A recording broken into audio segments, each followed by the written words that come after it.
guess the working title now is Dancing in the Zendo by Mistabil Weldon. No more William Weldon. Give that up. You want me to start? You're on. A portrait of the artist. A Dharma bum on the road, trucking to Nirvana with the subterranean homesick blues since the summer of '42.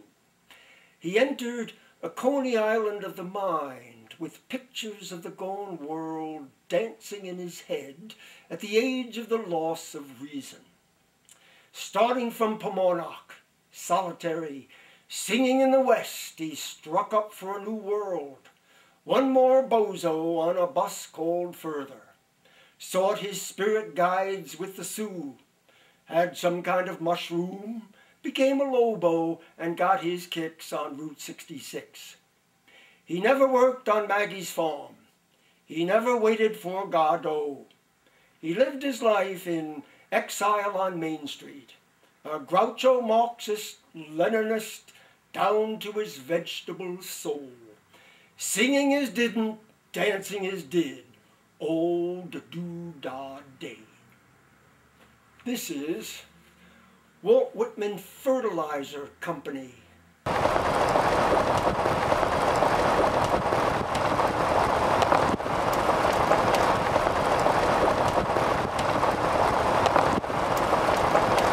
Driving down the open road, through the spine of old fish-shaped Pomona, with the radio blaring, "Born in the USA," suddenly I see the sign, Walt Whitman's house, next exit.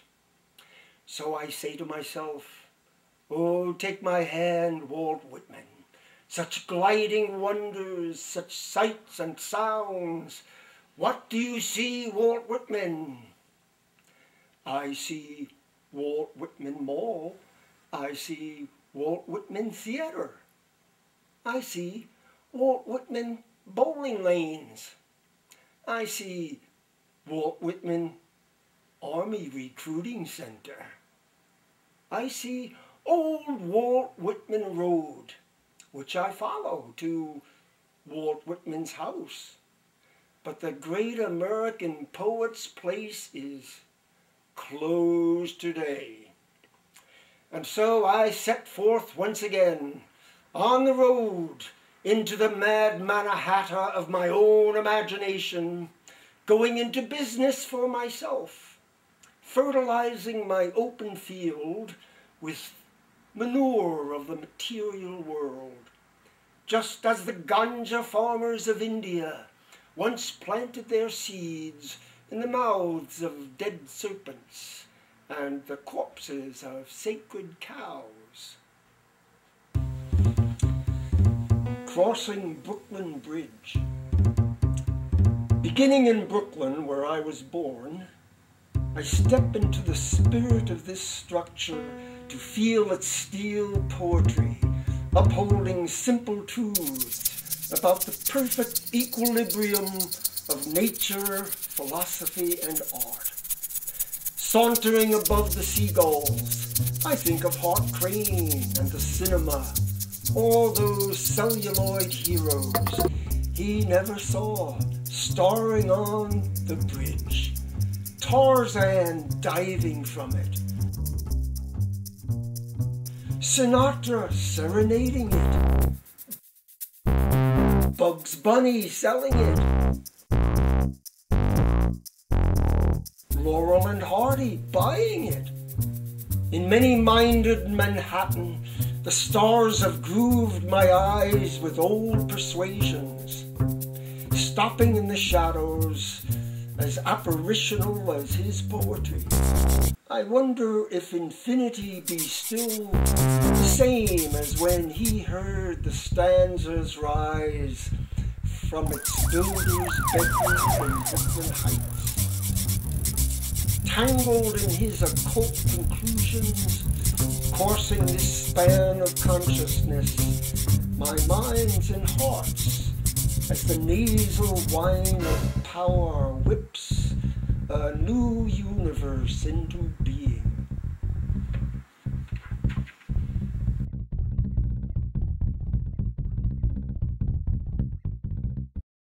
the poet as starship captain, cruising along at the speed of thought, boldly going where no one has gone before, seeking out and exploring brave new worlds, far from Gutenberg's galaxy.